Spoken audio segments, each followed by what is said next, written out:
So the PlayStation 5 came out. Not came out, but like they showed it off. And they teased it out again like they did with the bloody... They did it with the PlayStation 4 as well, where they were like, we're only going to show you the controller, and then we'll show you the whole thing. And I'm like, who cares?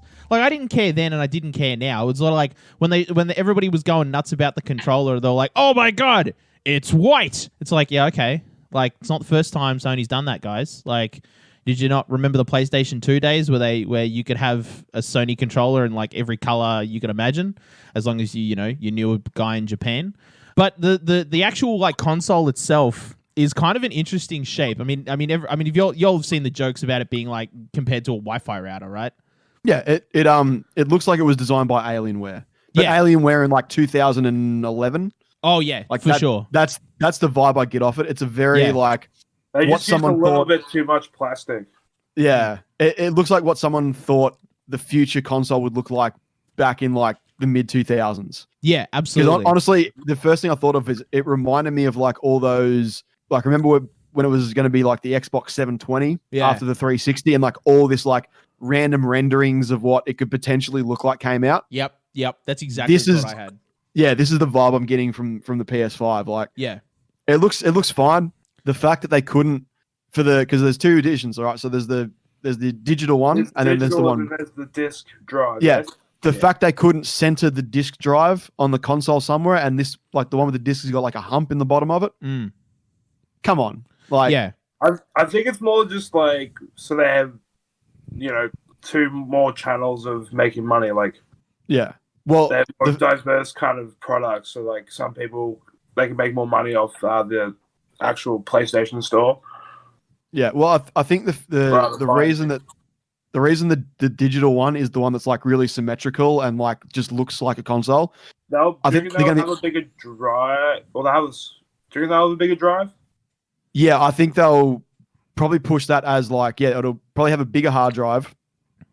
But I reckon it'll still be cheaper than the one with the disc drive in it. It will be. Yeah. That's what they've said. They're gonna want to push people towards all digital. Don't buy your games physically anymore. That is fine for people with decent internet connections all over the world. But for us here in good old Australia with our fantastic internet, probably won't be an option. No. At least not right now. Not while NBN's still getting rolled out and is still shit. But yeah, I don't know. And the controller it's odd not to have the two like circular portions for your X, circle, square, triangle buttons, and then for the D-pad. Like having it kind of this one smooth shape it's odd because really like you can look back at the first DualShock controller all the way through to the DualShock 4. And there is a certain DNA to that controller. And this is a departure. Like they've gone with like the angular, almost like triangular design that incorporates like the button heads and the handle into one thing, whereas they used to be kind of like separate pieces. Yeah. The only thing to me that really like, and once again, this kind of looks like a aftermarket Alienware or Razer like controller that you buy, and that's the one you give to your cousin when he comes over to play. It's still just that symmetrical thumbstick layout is the only thing that kind of screams to me PlayStation. Yeah. It's still got the silhouette. It's kind of, but like there's definitely something about the DualShock that has like sort of the two circles where the buttons are, and then like the two kind of circles where the thumbsticks are, and then it's built around that. Whereas this is like one smooth kind of like conformed shape, which I don't know. Some people might like. Some people I've seen online, people just went, it's not a DualShock. It doesn't look like a DualShock anymore. And, it literally does just look like a bulky PlayStation 2 wrapped in an old white school binder. See, now that's it's interesting that you bring that up, Lochie. It's interesting that you bring that up, because if I might play devil's advocate for a moment and defend the design of the PlayStation 5, because at first when I thought about it, when I saw it, I was shocked. I was like, whoa, that's a bit radically different. And then I like sat with it. I sat with it for a minute. I sat with the design and just really looked at it, and I was like, okay, like let's break this down. Because the person who designed it wasn't like, I'm going to fuck with this. I'm going to fuck with these guys. I'm going to fuck up Sony and make it all work. So I'd hate to know how many people this design went through. Oh, it would have been hundreds, mate. Hundreds of people would have looked at this thing for sure. But like, what I'm saying is like, you know, if we go, okay, so they weren't trying without malice, they were trying to make something here. What were they going for? Let's see if we can like kind of like, you know, scrape the dirt off and see if we can find the diamond that they were actually trying to build here. And for me, it seems like they've developed a design language all the way through the products, and it seems to be that they like to alternate. So if you look at the PlayStation 1, the very first one, when you think about it, it's a square, but when you think about it, it's got a lot of circles on it. It's very round. Everything that can be a circle on the thing is a circle. All right, the power button, the disc tray reset button, the disc tray itself, all circulate. In fact, I mean, it's even got, you know, curved corners on it and everything like that. Like they tried to make it as circular as possible while still keeping to the restraints of 90s technology. And then the PlayStation 2 is a complete departure from that. It is a rectangle. It is a monolith from 2001: A Space Odyssey. That's what it is, and that's what they shot for. But then you go to the PlayStation 3, and it's the complete opposite of that. It's an oval. You look at it like, and both the slim and the thick boy, the chunky boy versions of it were both the exact same design. They were both ovals laid flat on their side. And then the PlayStation 4 is back to the PlayStation 2 design. It's all squares again with a slight triangle on it on the front. But it's all you know, it's all like geometry, not you know, nice circles and stuff. And now the PlayStation 5 doing it again. We're back on the curves. We're getting curvy again with it. So it seems to me that what Sony is doing is every even numbered PlayStation is square and every odd numbered PlayStation is round. They've worked out the formula, John. Like I think they've cracked the code. I think, I mean, if you look at, because I saw a picture of all the PlayStations lined up. Like somebody had a picture of them all lined up one next to each other, and that's when it stood out. That's when I saw that and I went, "Oh damn, that is exactly what they were doing." And I think that's what they were going for. So that means, if I'm correct, I'm going to say this right now because I want this on the record. I'm going to say this right now. I'm actually going to predict PlayStation 5 hasn't even fucking come out yet. People can't even buy the fucking thing. I'm going to tell you what the PlayStation 6 looks like. I'm going to tell you right now, not a curve on the fucking thing. It's 90-degree angles all the way around. It's going to look more like the Xbox Series X than the PlayStation 5 is what the PlayStation 6 is going to look like. I'm going to say that right now. I'm going to predict there isn't a PlayStation 6 I at reckon all. it'll just be a dongle. Yeah. But it'll be a square dongle. Well, that's a good point. It will be a square dongle. It's going to be square. I don't know what the shape, I don't know what the size of the fucking thing is. I just know what the shape is. But yeah, I reckon with the advent of like Google Stadia, which didn't work out that well, but Project xCloud and whatever PlayStation is doing in the cloud gaming. Is that what it is? Is that their like cloud gaming thing, or is that just like their online presence? No, that's their cloud gaming thing. Okay. Yeah, I don't do much with PlayStation, to be honest. Yeah, I get the feeling that like, and I probably said it coming into the last generation of consoles too, is like this will probably be the last console, like dedicated like actual console. No, I honestly think and it'll become continue to make consoles for another 10 years, I reckon. I don't think they're going to be like consoles in the traditional sense. I think it's going to be more like it'd be mobile, like things you can like adapt. Yeah, it's going to be more like a combination of like what Stadia was, which is just a service, and then you know a smaller, like you said, like almost like a dongle that just like a Chromecast, but it's a Chromecast for it's an Xbox Chromecast or a PlayStation Chromecast. Yeah, and you just pay for the service. It's all like streamed or downloaded to like a cloud somewhere. And you just play from that. Yeah.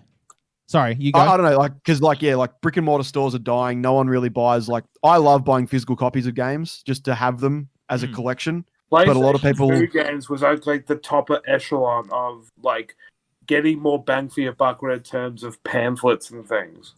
Like, you got like half a library every time you bought a PlayStation 2 game. Yeah. Same with to read on the way home. So same with up for the game. It's great. Same with N64. N64 had a shit ton of paperwork in every single game that I bought. It was great. But yeah, I don't know. Just it's going to be interesting to see what like once Xbox sort of reveal a bit more about what they're doing, and we actually get release dates for these two. Which please let it be this year. Although they did say holiday 2020 for PS5, so we'll see if that sticks. But yeah, I don't know. Just it feels like they're trying their best to move away from. Because even now, like, you don't really need an Xbox to play Xbox games. If you've got a PC, Well, you don't need a just have the PlayStation to play PlayStation games anymore. That's what PlayStation now offers. You can play PlayStation games on your PC. That's what they're going for with it. Wait, for real? I didn't know that. There you go. Well, yeah, exactly. So like it does feel like having a box you can put in your living room and plug into your TV is just becoming a little bit more archaic every generation. What is the most like aesthetically pleasing console though? Ooh. Honestly, this is going to sound strange, but like, see, because design trends change. That's the other thing, right? I don't think you can really nail it down. Because, but I think honestly, in the contemporary, like in the current arena, if we look at the PlayStation 5, Xbox Series X, and Nintendo Switch, I think the Nintendo Switch is the most aesthetically pleasing. There's something about the GameCube. I'm just like, oh yeah, okay, of that generation, yeah, the GameCube's pretty good too. I think of like just like let's say like anything in the 2000s. Okay, I would go the 360 Slim. So when they got rid of the top mount hard drive, yeah. And it's actually kind of a similar shape to like, or silhouette to the PS5. It's got that like top and bottom heavy, and then it sort of slims out in the middle. Yeah. I really like. I've still got my 360 Slim, mostly because it's the Halo Special Edition, and I want it to one day appreciate in value. I know it never will. You'll just be gathering dust. But it basically that's what it does. It sits under my TV and gathers. Can't remember the last time I turned it on, but it's there. But it's a nice looking console. It's got really good lines. The way they built like the disk drive to make it sort of like a very prominent part of the front of the console is really cool. Yeah, it's got the really cool like fan cutout on the side that's all slanted and doesn't really look like exhaust, but it is exhaust. I don't know, that one to me, like the PS3 was, no matter what instance of the PS3, it was an ugly fucking console. It was. Oh god, it was terrible. It wasn't just ugly; it was poorly designed because the vacuum suction fucking disc tray on the original PlayStation 3 was hot fucking garbage. And then I got the PlayStation 3. I've got the Slim Edition, which doesn't have that. What it has is the door at the top. It's a slide door though. And it does. Yeah, I've got that one. The lock on it went in like the first 6 minutes of owning the fucking thing. Yeah, I've got the same one. It's terrible. Yeah, it is terrible. Yeah, but at the time, it was the reason I bought the PS3 was because I wanted a Blu-ray player. Yeah. So I bought the cheapest one I could from EB Games. It was like not even $200, and this is before it was like around before the Xbox One came out, which had a Blu-ray player as well. Yeah. But I was like, I wanted a Blu-ray player, so I was like, fuck it, I'll buy a PS2, buy a PS3. But yeah, it's never looked good. Any instance of the PS3 has always been trash. And then like this current generation, Xbox One is a big black brick. Yep. And so people love big black bricks, man. They do love big black, big black bricks. Say that 3 times. I can't. And then like the PS4 just kind of looked like the Xbox with a tilt. You just, and then just like someone just pushed it. It's just like instead of having a 2-story house, you got a 3-story house. It's a 3-story, exactly. No. So like for me, there's the Xbox, and then there's the Xbox set to italic, and that's the PlayStation 4. Yeah, that's it. Yeah, that's exactly what it is. But I will tell you this though, I actually kind of like the big monolith that is the Xbox Series X or whatever the fuck the new one is. Yeah, the Series X. Yeah, whatever the can Microsoft get their fucking naming conventions sorted out, please? Because I don't know what they're doing. Hey, you're talking about it, isn't that right, John? Yeah, well, but I'm not talking about it in a positive way. That's for fucking sure. Because I'll tell you what, I like the PlayStation 5 because I know what the fuck it is. It came after the PlayStation 4 and before the PlayStation 6. I know exactly what the fuck it is. It's the new one. The higher number is better. And then the Xbox, the thing that shit me up the wall. Fucking, they went from Xbox to Xbox 360, and I'm like, okay, it's a bit of a gimmick, but it's like, all right, you instead of saying 2, you're using a different like numbering system. Fine, it's a numeric system. And then they went, no, now we're going to call it the Xbox One. It's like, what the fuck? Like, what we call the original Xbox was the Xbox One. That's what it was called. And now you're just fucking with us on purpose. Like, oh my God. I'm surprised they haven't just called it the Xbox Series and then just called it something else. That's what I think they should do. That's the rumor, is the Xbox Series X is going to be the flagship. Right. And then they're going to release like, you get the Xbox One S, the white one, the smaller one. Yeah. there's going to be like an Xbox Series S, which is a more slimmed down, cheaper version of the Xbox Series X. Right. And now it's going to be Xbox Series, insert letter here. Okay. Is going to be the naming convention going forward. Yeah, but it's got to have the lettering convention has to follow like some sort of a sequence. Like if they'd go on the Series A and then you've got the B, the C, the D, it's like, okay, fine. That would have been okay. But like if they're going to start with the X and then go to the S and then go to the Y, it's like, hang on, which one's which? Well, I think that's going to be their they've already tried to put that naming convention into your head with like the Xbox. What's their big pro version called? Scorpio? Fuck if I know. Yeah. No, Project Scorpio was just like that's their internal name for it. That was the internal but whatever name for the Series X. It was the no, that was different. That was the because the fancy Xbox that's out now. Oh. That has X in the name. Xbox One X. That's the one. Oh. So that's their premium. So Xbox Series X puts that in your mind, and the Xbox One S is like the stripped down slim version. So they're already putting that naming convention of the X being superior and the S being like consumer level, or more like casual level in your mind. So going forward, I think it's going to be something similar to that, where anything that's Series X is going to be high end. Anything that's like Series S is going to be more casual.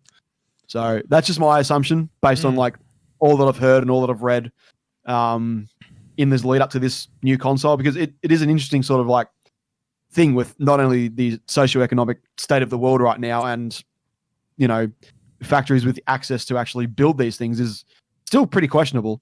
No, the factories aren't the problem right now. The problem is logistics. There just aren't enough shipping containers to put it all on. Oh, because I heard that like all the factories that were supposed to be building these for the last 3 months have been shut down in China and have not been building them. Well, they were, and then they started opening up again. Yeah, but there was a 3 month period where they didn't get anything done. So people were like, is everything going to be ready for holiday 2020, which we all know means late November, for it to actually be ready. And like, there's still no word on if, because that's why Xbox haven't released a date yet. And neither is PlayStation. They've not actually said it's this date, it's this date. It's holiday 2020. They're going to keep us guessing for another 3 months. Well, I don't think they know if they're going to have the volume to push out just because they're 3 months behind schedule. Yeah, unless they do a staggered rollout, which is like, which was a thing I think they did way back in the day. Where like, you know, I think it was the PlayStation 2 like came to America first, or Japan first, and then America, and then Europe, and then we got it last or something, if I remember. That sounds like Australia. We get everything last. Yeah. Hang on, I'm just checking now because I know. Or we might have got it before the Americans. I can't remember. The PS5 is currently up on EB Games. Yeah, right. Says holiday 2020, and you can register now your interest, but you can't pre-order it yet. Yeah, right. So to me, that screams that they have no idea. They have no idea when it's going to come out. Yeah, none idea. Like because my understanding is that it's a throughput issue, because the exact same issue is happening with motherboards, graphics cards, and power supply units at the moment. Is that like the factories are online pumping the things out, but the problem is that there aren't enough shipping containers to put them all on, because all the shipping containers are being used for PPE, and then there's no air freight because commercial flights aren't running. Well, it's probably a case of both, just because like all the manufacturing in China shut down for at least, I think it was like either 2 to 3 months. Yeah. So they don't have the back stock either. So like so they're behind. So we'll see.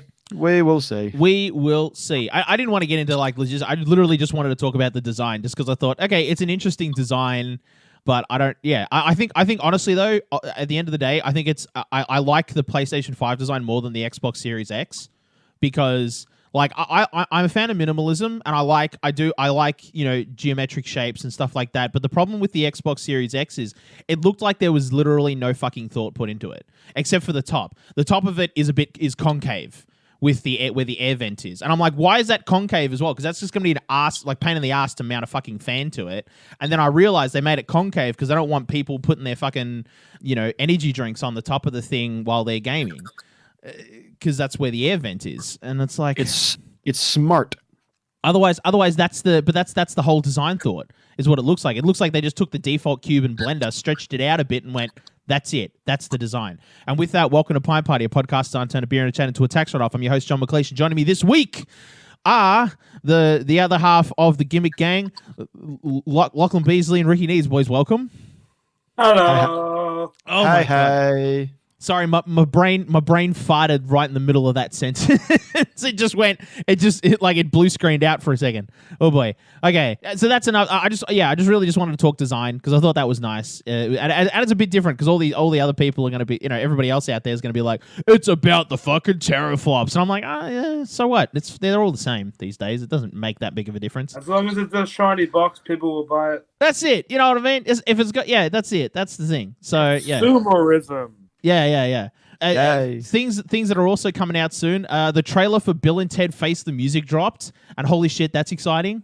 Oh my god, have you seen it? I think Keanu is still going back and repeating, finishing off these. It's good to see that he's doing stuff. Don't know where I was going with that. No, my brain literally just died.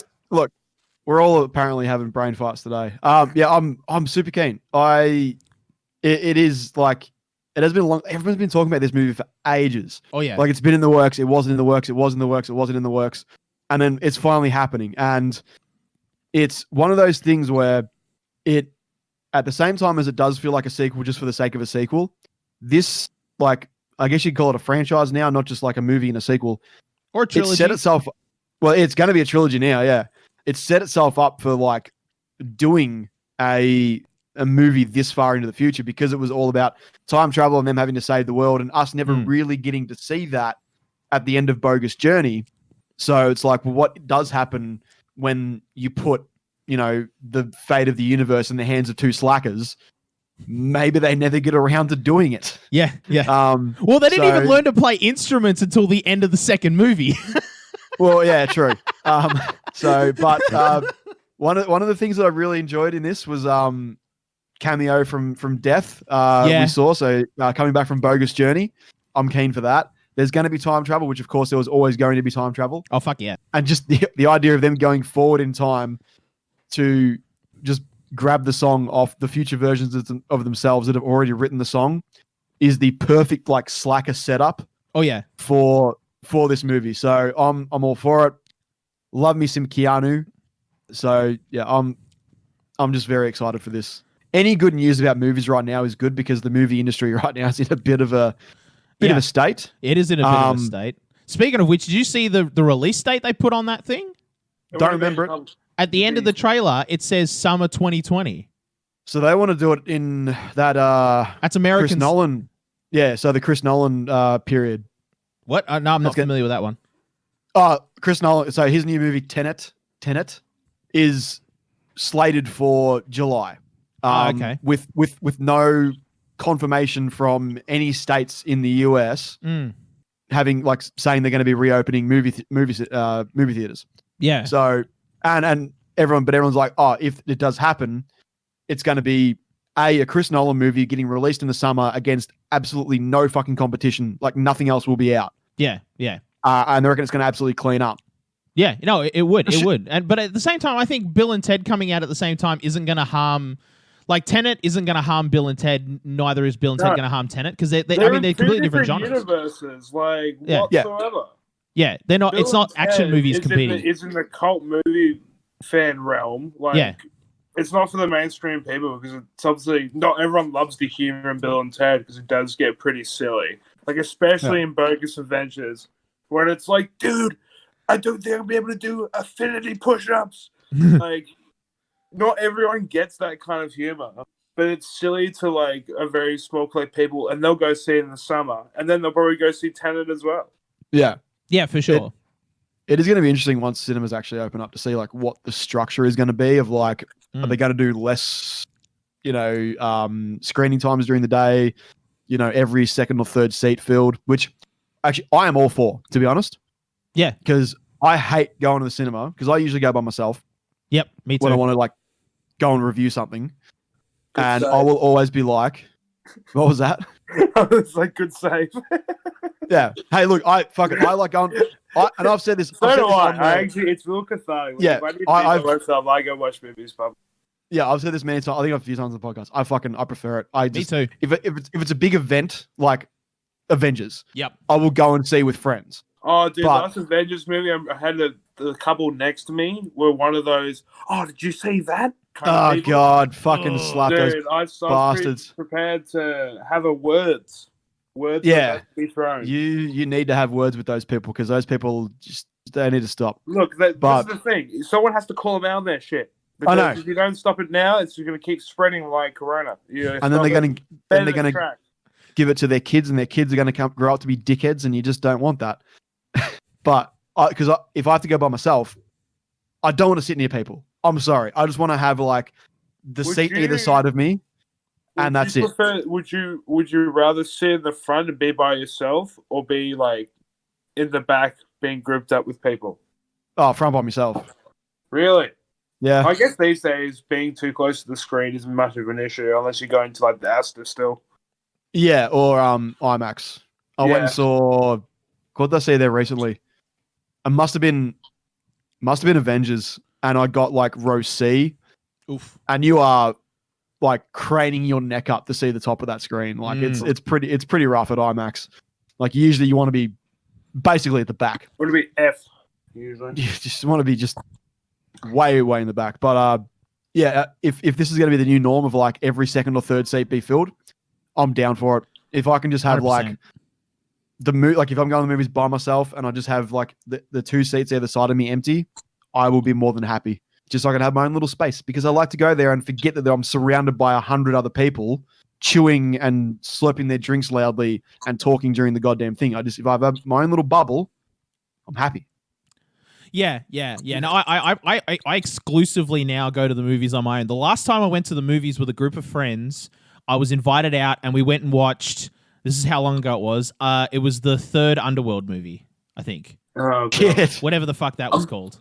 I'm pretty sure I saw Underworld 4 for like my 16th birthday, and I literally just sat in the cinema the whole time saying to the person who recommended to go see that movie, I hate you. Underworld 3, Rise of the Lycans. That's the one I saw. I think it was that one. Was it that one? Or, oh, fuck, I don't remember. It was one of the fucking I actually really enjoy the Underworld series. That was the thing is the third Underworld movie is actually the first one I saw because I had zero interest in the movie. Well, that's actually not bad because it's actually it's a prequel. Yeah, that's why that gives you the backstory of the first two movies. So like, yeah, it wasn't a bad jumping off point. Yeah. Yeah, exactly. If you had jumped into like 2 or 4, you would have had no idea what's going on. Yeah. It would have just been like, oh shit, there's fucking vampires and werewolves just fighting. But at least number 3 gives you context for why it's happening. Yeah. It's one of those, I don't know if you guys have this with a movie, like a series of movies, but it's with me with Underworld and with Resident Evil. If I watch one, I have to watch all of them. Yeah, I did that with Resident Evil. Yeah, I can't stop. Like, I will have, like, there was a good period there for, like, I think 5 or 6 years straight where, like, every 6 months I would just put on the first Resident Evil just apropos of nothing, finish it, and then just be like, I got to watch the rest now. I just got to do it. I do that with the Fast and Furious movies. Why do you put yourself through that torture? That's awful. I don't know. I like Mila Djokovic as a leading lady. She's not terrible. Like, she's not great, but I don't know. I just like watching her in movies, and I like the fact that those movies are a complete departure from the game. So there's no real, like, you can't hate them too much for being like trying to be the game too much. I think number 2 was maybe the only one that was a bit guilty of that. Oh yeah, but yeah, it had Leon in Raccoon City. Yeah. Number 2 is probably the only one that's been like really guilty of being like exactly like the games, whereas like the rest of them are just. There's zombie movies with like that just label of Resident Evil whacked on it. Yeah, the problem is that they get progressively shit. They do, but I still don't mind them. Like here's my thing. Here's my relationship to the Resident. I watched the first one, and I'm not a horror movie guy. And I watched the first one. I was like, actually, this is pretty good. I like this. Second one, yeah, this ain't bad. I mean, sequels aren't usually as good as the first one, so I forgive it. Third one, I was like, oh, okay, where? Come on, guys, come on. You had something here, and now you're slipping.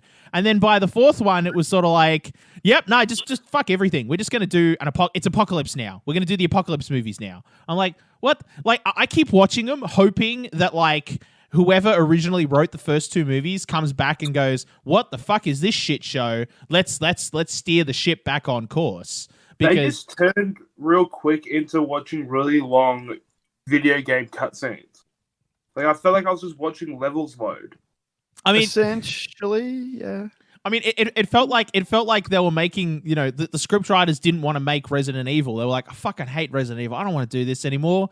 And then, but at the same time, they just so happened to watch Mad Max and were like, let's make Mad Max. And that's what it feels like. It feels like Mad Max with zombies.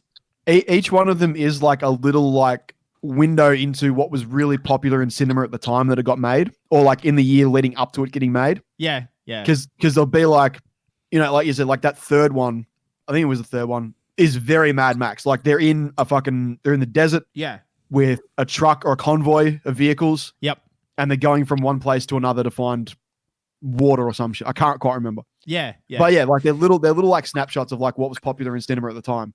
But I don't know what it is about them. I think it's just the fact they get more ridiculous and they always try and find a way to up themselves from movie to movie. And I just find something inherently entertaining in that each time I watch them. Yeah. Yeah. Because it's ridiculous. It's so stupid. It is. I'll give you that one. It is so stupid. But the thing is, I feel like there's a difference though between like being stupid and like leaning into the stupid.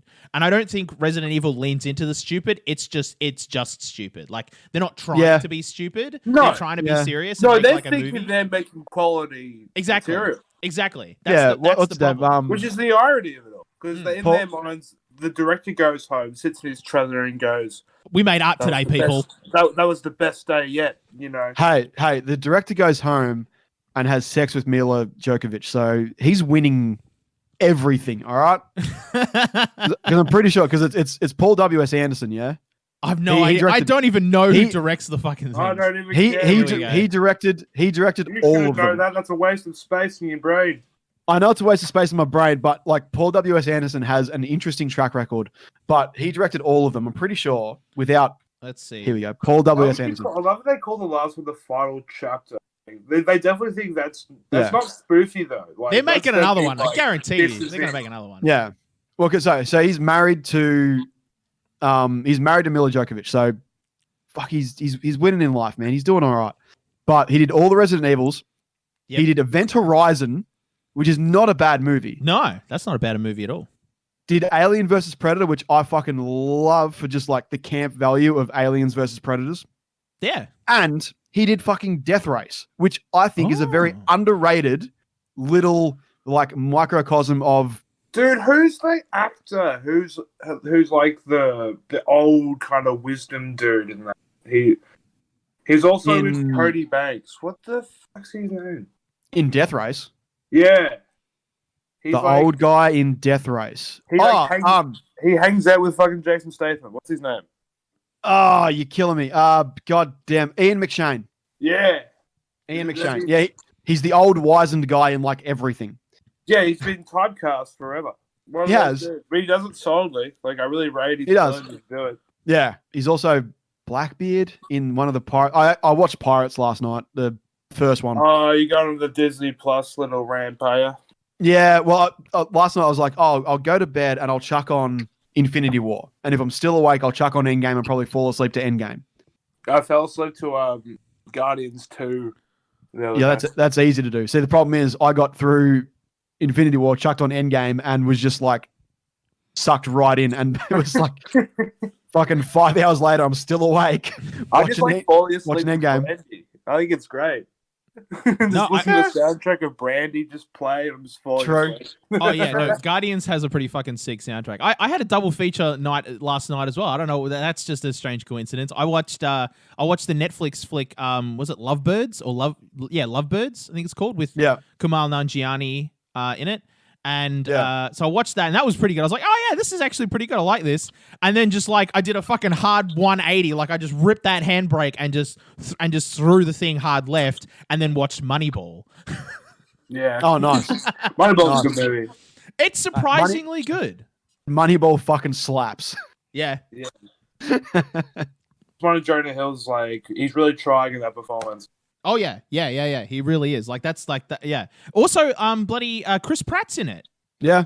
Yeah, he's in it for like he plays a baseball player. This is before he was Chris Pratt. I'm pretty sure he's still just Parks and Rec Chris Pratt at this point. He's the only baseball player in that movie that isn't a baseball player. The rest of them are all baseball players that are acting whereas he is an actor playing a baseball player. No. They're all actors who did play baseball at one point. They were. Yeah, that's what I meant. They were going to have actual baseball players back when it was under another studio who was going to make it, and then when they ditched that, and then another studio picked it up, and they just went, "No, we're just going to use actors." I'm pretty sure Chris Pratt was a wrestler. Was he? I'm pretty sure. Because I think because my understanding was he was a homeless guy before he got big. He was living in a van. He was at one point, but I'm pretty sure in high school he was a wrestler. Oh, okay. Yeah. It probably was. Yeah, it might have been. I'm not sure. I'm not too familiar with the life of Chris Pratt. But anyway, I don't want to get too like the off track. Basically, it was just a weird kind of like night for films. But speaking about like leaning into the stupid, and this is why I don't like the Resident Evil franchise. For me, gets kind of sequentially worse. But because it gets more and more stupid. But one that gets better and better the stupider it gets is the Has Fallen trilogy. Are you familiar? Do you guys know what I'm talking about when I say that? Because it doesn't really have a name, this franchise, but it kind of does. I've only seen the first one. Okay, Lochie, do you know what I'm talking about? No, I'm Googling it. Okay, look up Olympus Has Fallen. Oh, yeah, no, yeah. Okay, and then they made a sequel to that called London Has Fallen. Yeah. And they've released the third movie came out kind of last year, but like nobody knew about it because, you know, it's one of these console movies called Angel Has Fallen. And it's they steered into that skid. Like the first movie tries to be serious. The first movie is like a serious action movie. I like the first one. The first one's really good. In fact, okay, the first one, technically there's actually two movies. There's Olympus Has Fallen and White House Down. And even though I like White House Down better. No, right. White House Down is crap. Okay, now hold on, because you both have valid points. And here's how you break it down. Basically, they're both Die Hard split into two films. So if you liked the action sequences in Die Hard, you're going to like White House Down. If you liked the stealth sequences in Die Hard, you're going to like Olympus Has Fallen. That's how that breaks down. They're both Die Hard, but like they've just split the DNA. Yeah. Look, I will take the do you prefer the Channing Tatum did it better, or do you reckon? No, that's Gerard Butler did it better? I prefer the chemistry between Channing Tatum and Jamie Foxx than Gerard Butler and Morgan Freeman. Yeah, it's just it's better. No, who plays the president in Fallen? Bloody. Oh, the guy who Jamie played Foxx. No. In Olympus Has Fallen. It's Butt Chin Man. What's his name? The guy who played Two-Face in Dark Knight. Oh, Eccleston. Yeah. Aaron Eckhart? Yeah, Aaron Eckhart. Aaron Eckhart. Okay, Aaron Eckhart. Yeah. He's the president in that. He's but not, it's more between Gerard Butler and his son. Yeah, kind of. It's been a long time since I reckon.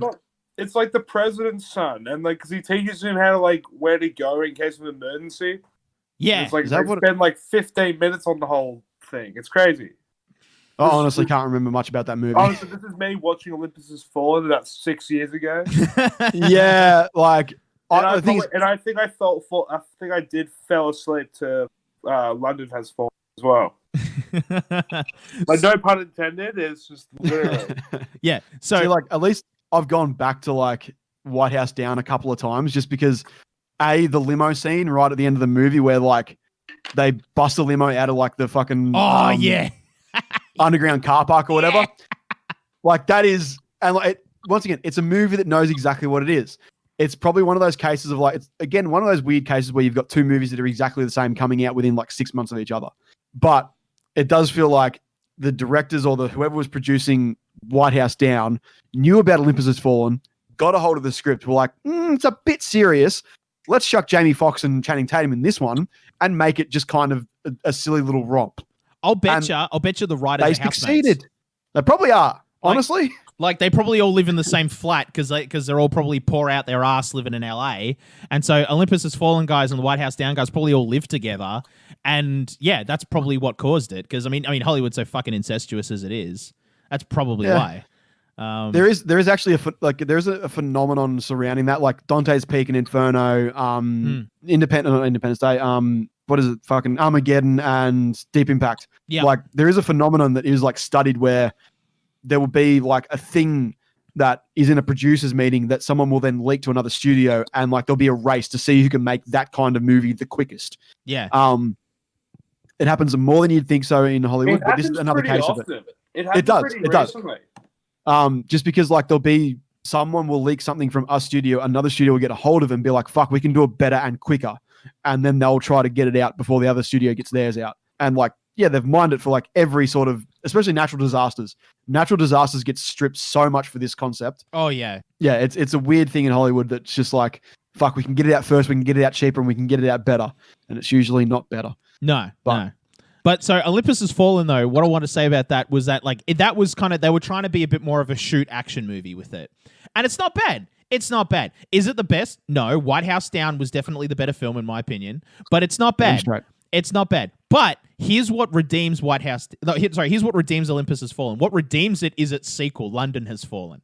Because by this point, they've gone, we're just going to lean into the stupid. We're just going to lean into this and do what Die Hard did and just scale up.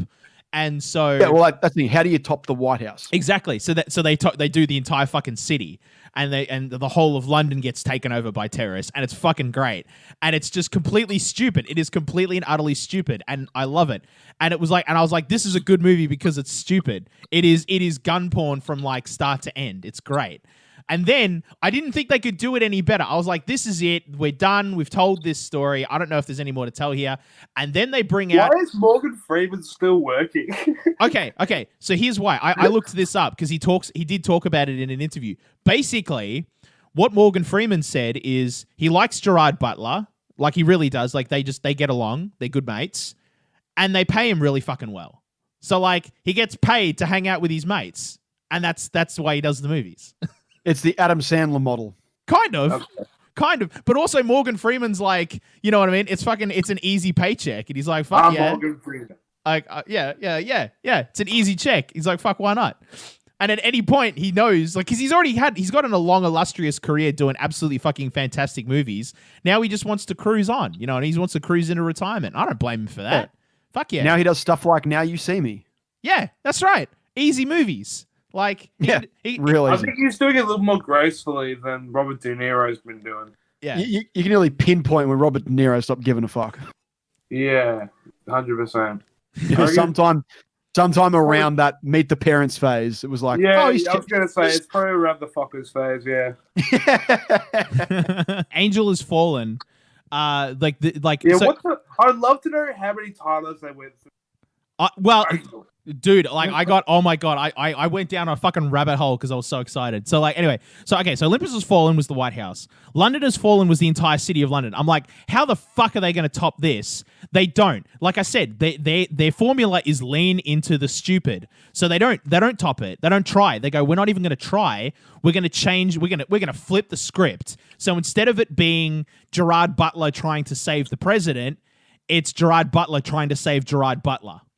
He gets framed for attempting to assassinate the president, and he has to clear his name. I was like, oh my fucking God, what? Like, they just leaned into the stupid. And it really is, like, honest to God, it is Fast and Furious levels of stupid. So it's gonna be Sniper.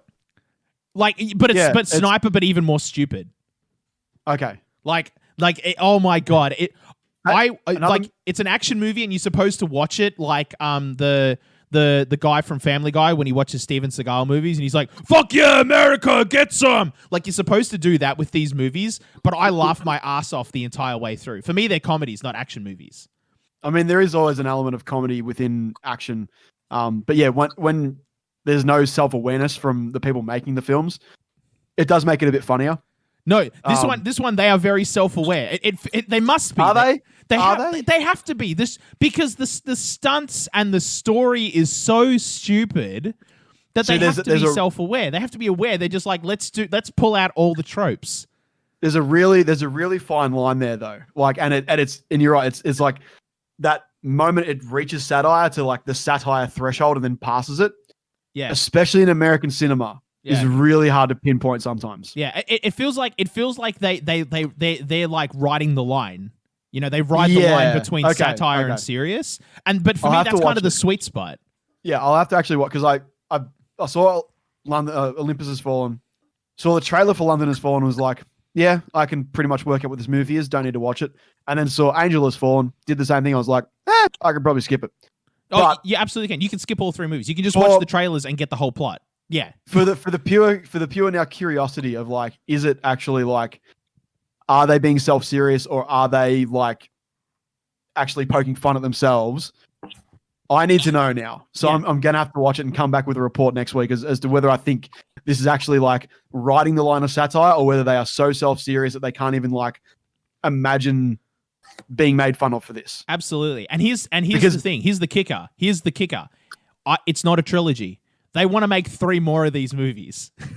Of course they do. Didn't Gary Oldman play the villain in one of them? That was the first one. Yeah, that's why it's a good one. Yeah.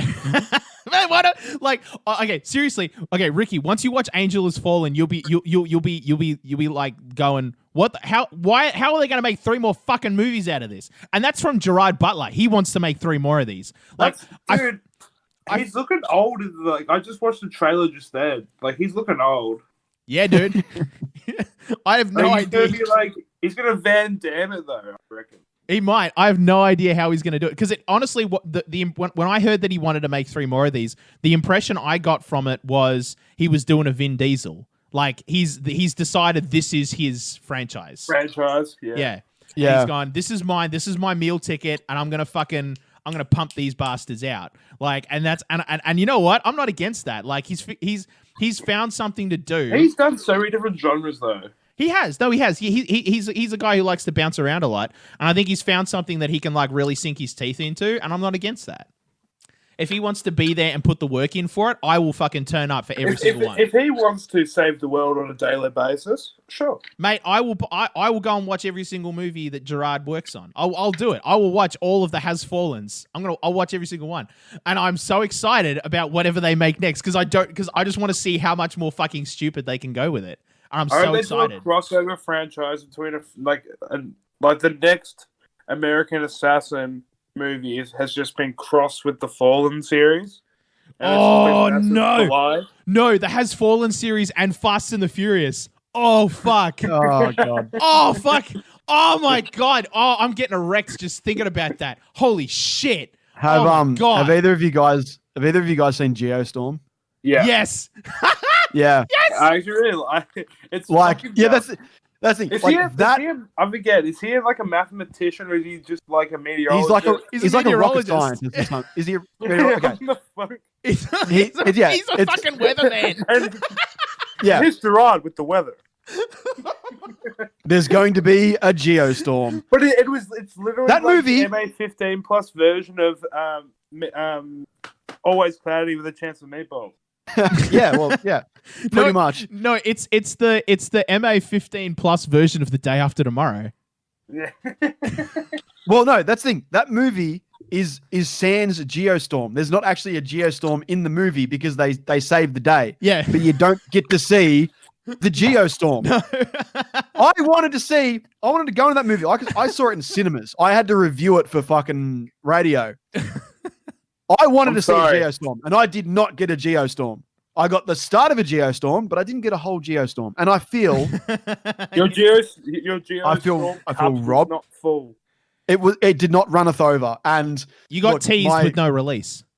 The good thing is I got plenty of Gerard spouting off pseudoscience mumbo jumbo, which is one of my favorite like subcategories of movies where it's like people who clearly have no understanding of what they're saying, trying to say stuff. It's like fucking what's her name, Christmas Jones in. In The World Is Not Enough. Yeah, In The World Is Not Enough. A fucking Denise Richards as a nuclear physicist. Yeah. I don't think so. Yeah. I just don't think so. It's so good. Like, I need to go back and watch the Brosnan Bonds because the Brosnan Bonds are just this weird mixture of amazing and so shit. Good. They are, but they are good. You Only Live Twice though is terrible. That wasn't Brosnan. That's Sean Connery. No wait, You Only Live Twice? What? Yeah, I think that's Connery. Which is the one that finished? Brosnan Bonds. Salmon steak of the franchise. Like, if you ordered it, you would not be mad. Yeah. Yeah. Yeah. Okay. Okay, I can see that. Then you like even the one with it was like the journalist trying to take over the world and like change the news.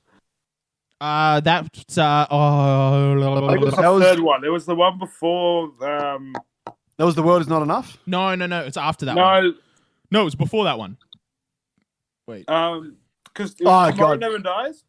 Tomorrow Never Dies. Tomorrow Never Dies? Yeah, it is. Sorry, the Brosnan Bonds are just like, what is the one with the guy with the fucking diamonds on his face? Die Another Day.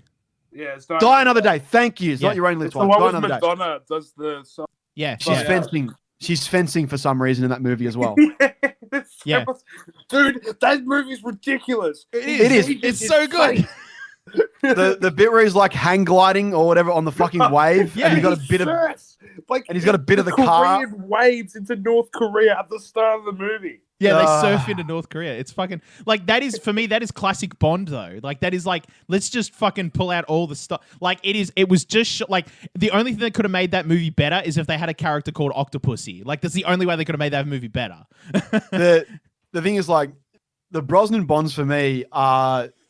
It's almost like watching the Connery style of Bond morph into the Roger Moore style of Bond by the end of it. Yeah. Because GoldenEye is like, it's up there with like Goldfinger. It is incredible. The action is, it's still self-serious enough, but with the quips. Yep.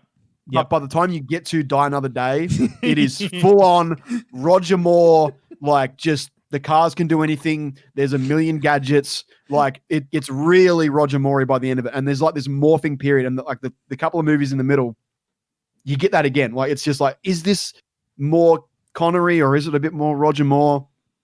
And you just end up realizing that that is just the Brosnan Bonds are just this weird amalgamation of everything that came before them. Whereas like now with Daniel Craig, it's like, fuck it, it's Bourne. Yeah. But yeah. Who knows how long we're going to have to wait before we get to see him jump and shoot people again.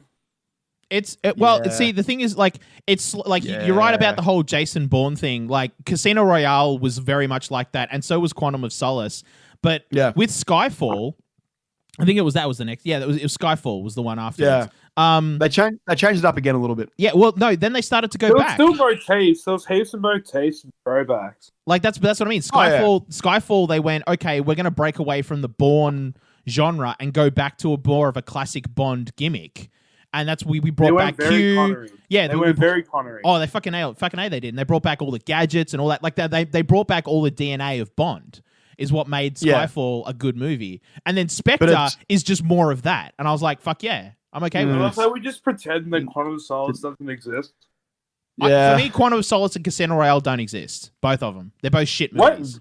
Wait. They are the shittiest movies in the entire franchise. Casino Royale, mate, you gotta back off. Casino Royale is my favorite Bond movie, so you best watch your mouth. Casino Royale is a brainless beefcake driving a car playing poker. That's what Casino Royale is. That's what Bond is, though. No. Bond has something clever to say. They point that out in the movie. Like it's like M fucking says to him, "You are an instrument. You are just a tool." That is his thing. And like by the end of that movie, you understand that he has to go through that huge like loss of losing Vesper and shit to actually become who James Bond ends up being. Because Casino Royale was the first book that Ian Fleming ever wrote. Yeah. And that was before he fleshed out the idea of who Bond is. So really, you have to go into Casino Royale without any preconceptions of what Bond is. And then by the end of that movie, he has become the James Bond that we know going forward. He needs that movie to become the James Bond that we know in the subsequent movies that follow it. That is the whole point of Casino Royale, is to build up, is to break him down and then build him back up. But also, the nut torture scene is fucking incredible. The nut torture scene was the best bit of that movie, and that's it. Like the thing is though, with Casino Royale, like the issue I take away with it is that you're saying that the fundamental reason why Bond is because of loss, whereas my understanding of Bond is the fundamental reason why Bond is it's a class. It's proper. The whole fucking franchise is British propaganda. It's supposed to be devotion to Queen and country. That's what it is. And that's the driving force for Bond is his loyalty to England. And Well, so, you wonder why a large chunk of the whole franchise, the villain was like Russia. yeah. You know, Well, it's the Russians or it's the it's all like very, very for propaganda and for social political stuff to kind of collide, like for people to talk about it. Oh yeah, absolutely. Yeah, no, the whole thing is propaganda. Like, West good, the West is good, communism bad. Like that's the core premise of most of those films, with the exception of Goldfinger, where it's sort of like, hey, remember World War II? that's all Goldfinger is. Goldfinger. Yeah. Sorry, I love that fucking theme song. Oh no, it is a fucking banger. Absolutely. I think the Sam Smith one's probably the best.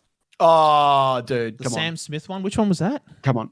It's Is it Skyfall? Is that no? Skyfall was Adele. Was Adele.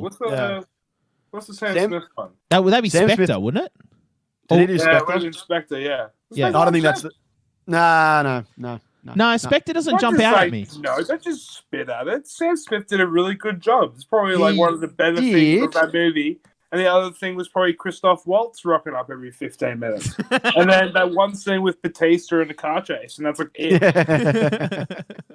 No, I still can't accept the fact you don't like Casino Royale. It's a fucking brilliant movie. Nah. Yeah, that's a little bit against the norm there, John. It is so well done. It's a great way to reintroduce Bond, like fresh, and it was it's a story. literally the exact opposite to Brosnan. That's why I hated it. Exactly. That's why I hated it. Come on, it was too much of a. They just pulled a hard 180, and I hated it. Also, they just took all the padding out. But I don't go. I'm not watching the Bond movies for a serious cinematic experience. Like they are jolly action flicks. That's what they are. Like you're not watching a Bond movie for serious drama. You're not watching a Bond movie to better yourself as a human being. It's just good, silly fun. Skyfall is all serious drama. No, there's a lot of good, silly fun in Skyfall. Like the whole Q character is like complete comic relief the entire way. And then but he's in it for like a good 2 minutes. Unfortunately, like John. And then the final Bond's shootout in Scotland, that's good, jolly fun. People have gotten used to a serious Bond previously to Daniel Craig. Like License to Kill was so ahead of its time when it came out with bloody. That used to be my least favorite movie when before Casino Royale. I'm not really a fan of it either, but like it was more because that's like the revenge story one. Yeah, License to Kill and The Living Daylights. Was that Lazenby? No, George Lazenby. No. That was Her Majesty's Secret Service. Was George Lazenby? Oh, it was too. That's right. Had a good plot. He was just a shit actor.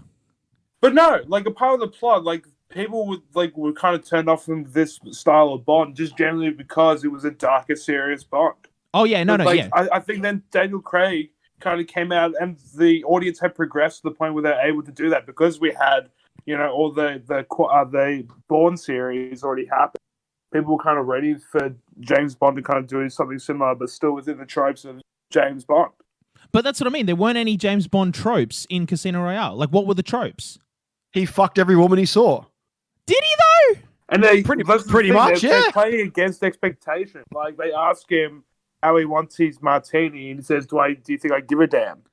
That's what I mean. Like I'm not. I expect. Like I'm not. You're trying to turn the James Bond movies into high art, and they're not.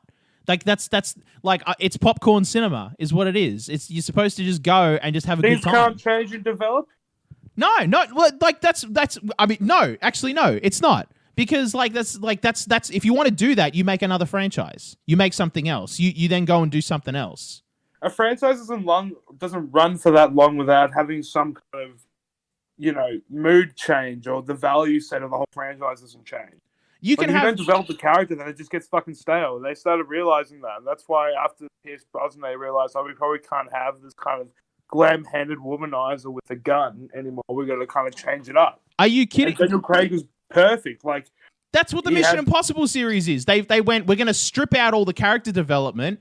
Tom Cruise is just going to be a mindless murderer who's going to run through and do all sorts of crazy shit. That's what those movies turned into. Have you seen Fallout? There was a lot of love and emotion in that one. Not as like if you go back and watch the previous ones, it's got way less character development. Way less. Rogue Nation's probably my favorite just because I love that bike chase. That bike chase one's sick. Yeah, like that. But wasn't like the whole plot of Mission Impossible 3 about his girlfriend or some shit. Yeah. Yeah. Yeah. And then they keep coming back to it like every so often. Yeah.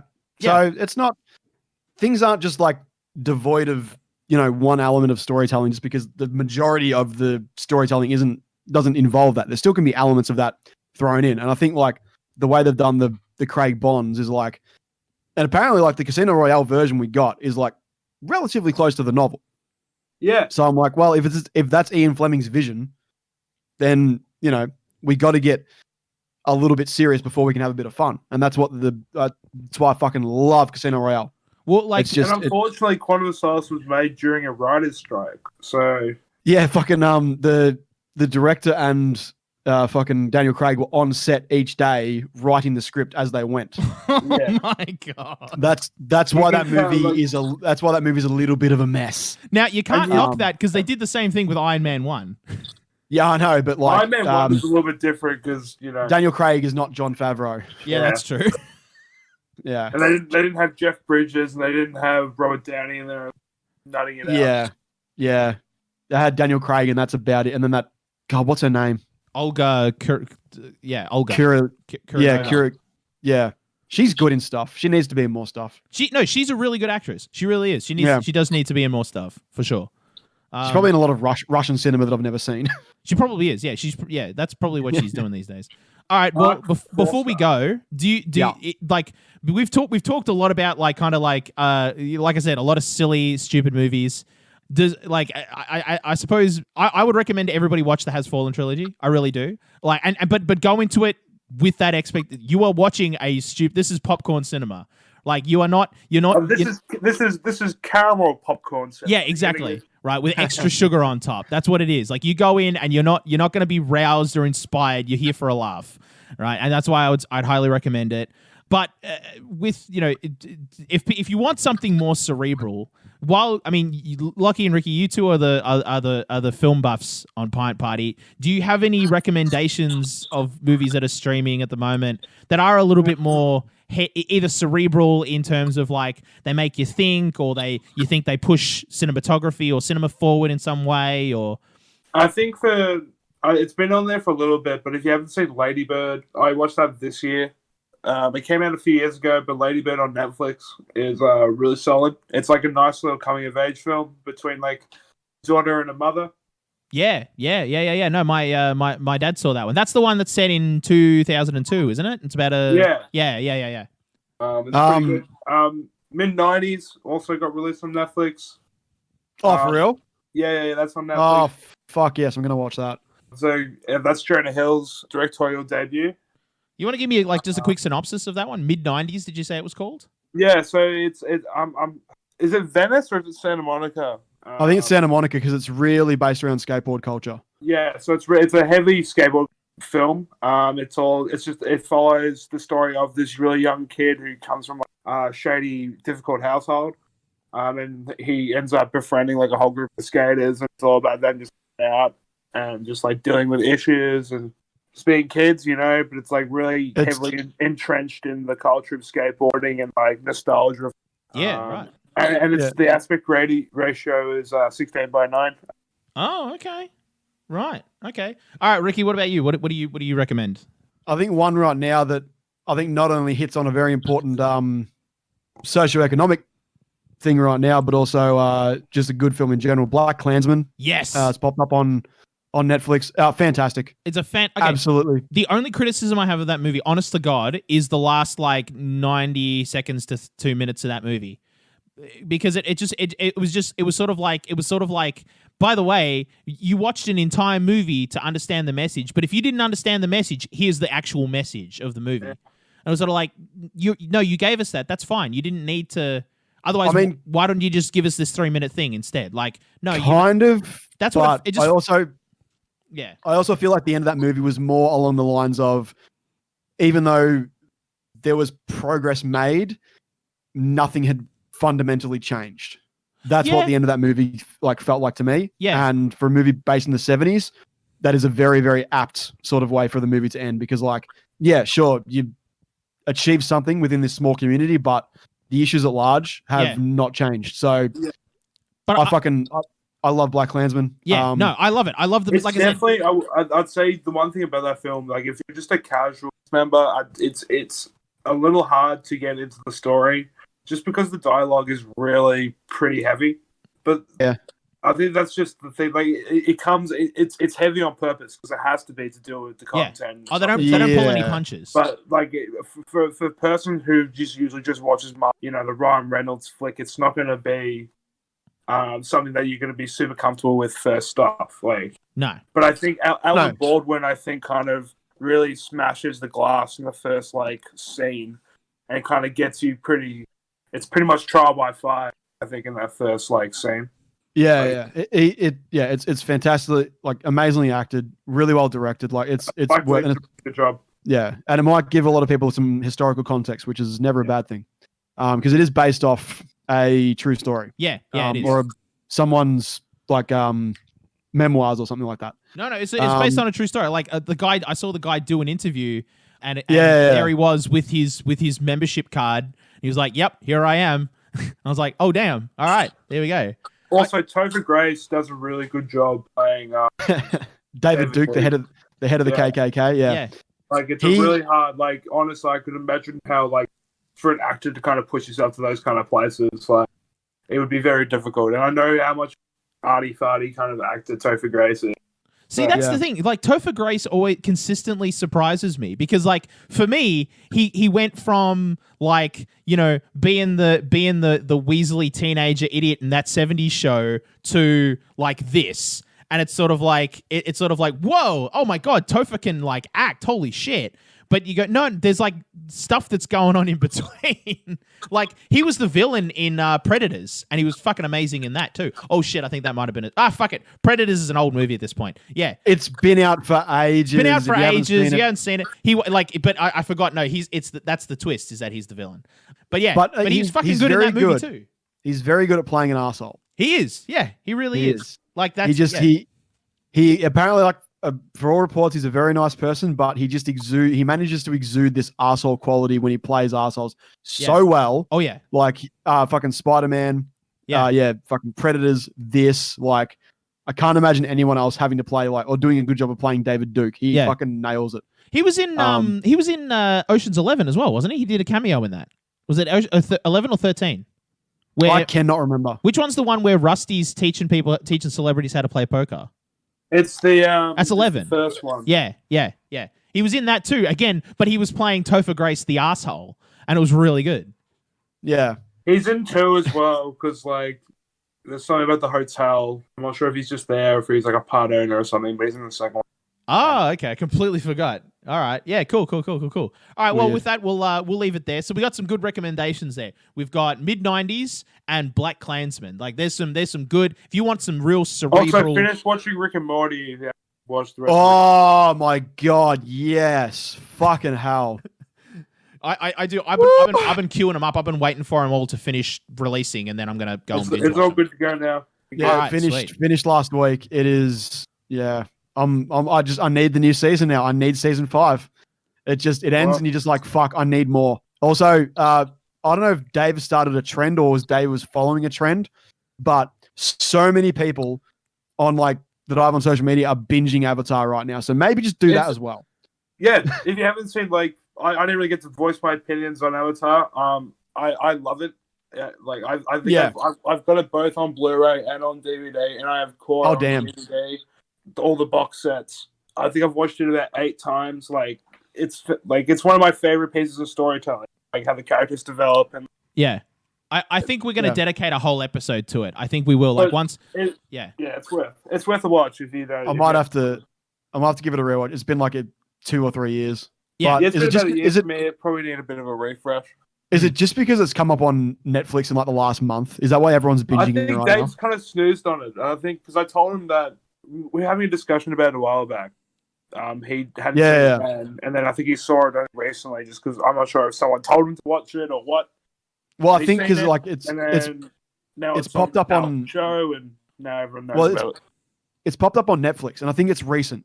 No. I watched it on Netflix last year. Really? Yeah. Because there's 4 or 5 people that I have on Snapchat that are constantly sending me just reactions to Avatar. but it's You now. need It's about- not. You need at least a week or a weekend, really. You can probably punch it out in a weekend. You probably could. I mean, But yeah, but it also just I think seems it might like be there's the a- algorithm. Maybe, yeah, it's pushing it to the top of like recommendeds on Netflix, and people are just like, oh yeah, I'll watch that again. Yeah. Well, has it hit top trending, or is it just? It is, I think, top of animated, not top of trending though. No. Yeah. What's? Well, they also just put One Piece on.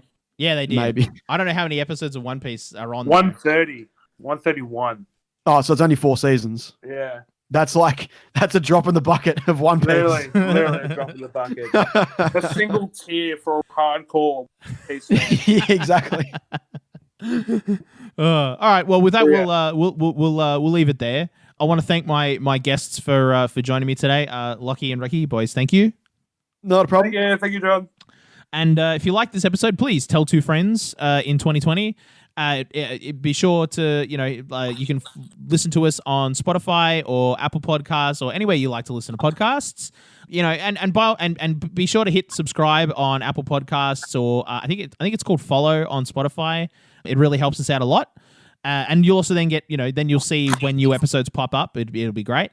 And also, if you want to get notified of when we drop new episodes, check us out on Instagram at pint.party. That's where we post up, hey, we got a new episode out, as well as like memes and other gimmicks as well that we got going on.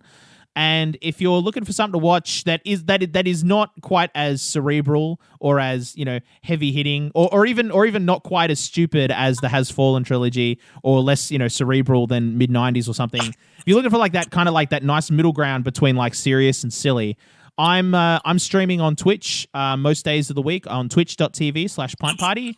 I've been playing Exapunks at the moment. So watch a guy who failed year 10 maths try and write computer code. That's that.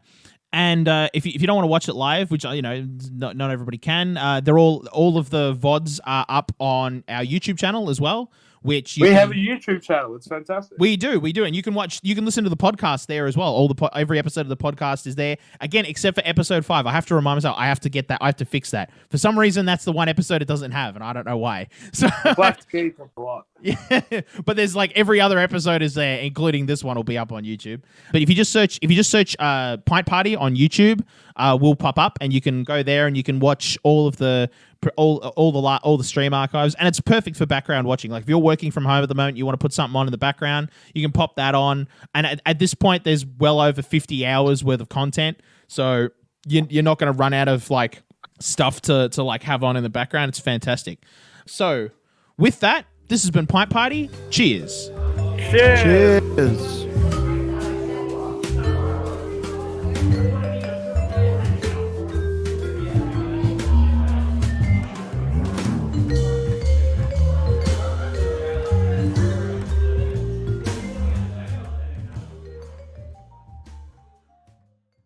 This podcast is part of the Heartifact Podcast Network. For more of this and our other podcasts, head to heartiFactstudios.com.au.